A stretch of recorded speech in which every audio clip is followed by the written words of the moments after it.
Assalamualaikum dan selamat sejahtera. Kami daripada kumpulan yang diketuai oleh Puan Nurzarini binti Ismail, seterusnya Cik Nur Amira Syahira binti Adam, Encik Muhammad Halim bin Muhammad Hanif, Encik Muhammad Amir Arif bin Safarwan dan Encik Rushdi bin Rosman. Kami daripada Politeknik Sultan Salahuddin Abdul Aziz Shah. Tajuk inovasi kami, penggunaan perisian Microsoft Excel dalam pengajaran dan pembelajaran kursus DCC 6262 Design Steel Structure.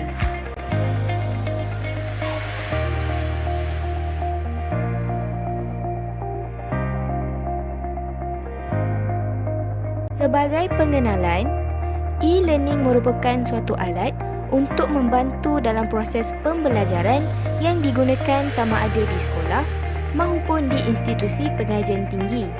E-learning adalah singkatan untuk Electronic Learning. Ianya adalah sistem pembelajaran berdasarkan pengajaran formal tetapi dengan bantuan sumber elektronik. Penyataan masalah.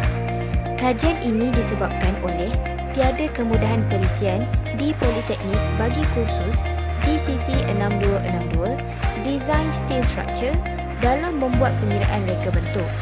Kebanyakan pelajar akan mengambil masa yang sangat lama semasa membuat pengiraan secara manual.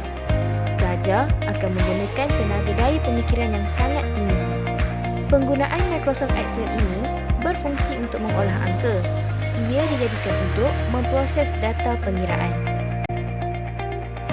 Objektif bagi inovasi ini ialah yang pertama, menghasilkan perisian yang dapat menjimatkan masa untuk menyiapkan satu jalan kira bagi pelajar dan pensyarah. Yang kedua, memudahkan para pelajar dan pensyarah dalam proses pengiraan semasa sesi pengajaran dan pembelajaran sedang berjalan. Dan yang ketiga, menginovasikan sistem pendidikan dengan kaedah yang lebih produktif.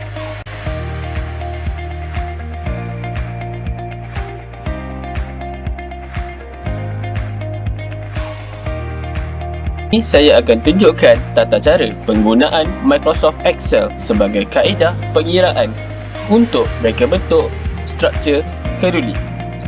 Pertama sekali, anda perlu memilih saiz keduli bagi menentukan kelas mana yang anda perlu gunakan.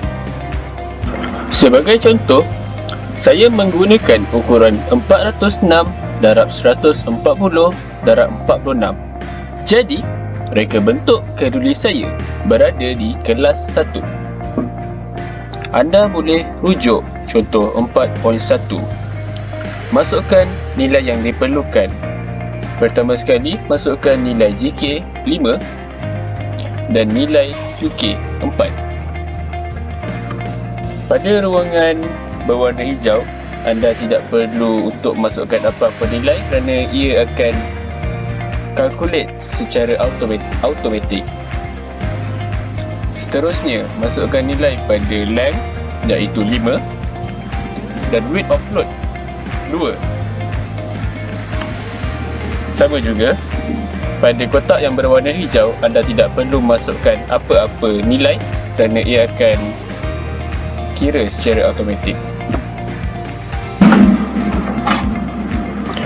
Masukkan data yang anda boleh perolehi dengan merujuk sifat keduli dan jadual 3.1.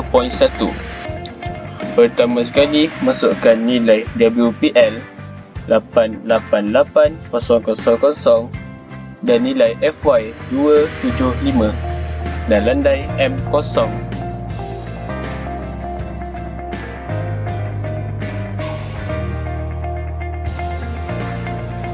Dan anda akan dapat jawapannya secara automatik di ruangan yang berwarna coklat dan juga hijau.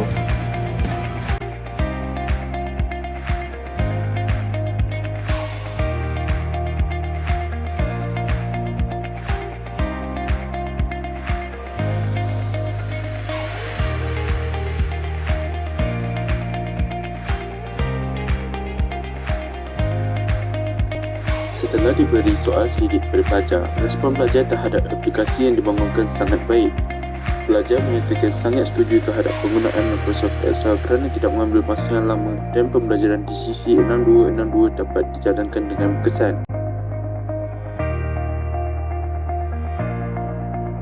Setelah mendapat respon positif daripada para responden, kajian ini boleh ditambah baik pada masa hadapan dengan menggunakan perisian Microsoft Office Access kerana ia berfungsi mengimport atau menghubungkan terus kepada data yang disimpan dalam aplikasi pengkalan data serta mungkin boleh digabungkan dengan aplikasi lain.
Berikut merupakan beberapa cadangan yang diperolehi daripada responden melalui soal selidik. Yang pertama, mereka mencadangkan untuk menambah pengiraan bagi topik-topik yang lain. Yang kedua, mereka mencadangkan untuk menunjukkan cara pengiraan yang lebih terperinci supaya mudah difahami oleh pengguna. Dan yang ketiga, mereka mencadangkan untuk memperbanyakkan lagi perisian selain perisian Microsoft.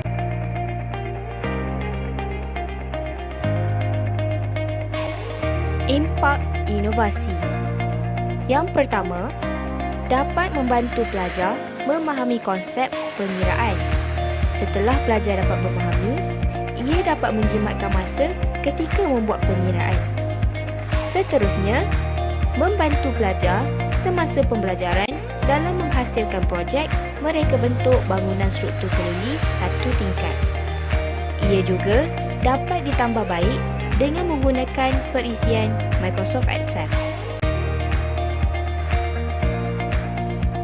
Setelah ditambah baik, antara jawapan yang diberikan oleh responden ketika membuat perbandingan di antara Microsoft Excel dan Microsoft Access, rata-rata responden cenderung untuk memilih Microsoft Access. Kesimpulannya di sini, Microsoft Access lebih mudah untuk digunakan dan dapat menjimatkan masa berbanding Microsoft Excel. Diharapkan dengan inovasi ini dapat memberi manfaat kepada pensyarah serta pelajar untuk digunakan dalam pengajaran dan pembelajaran.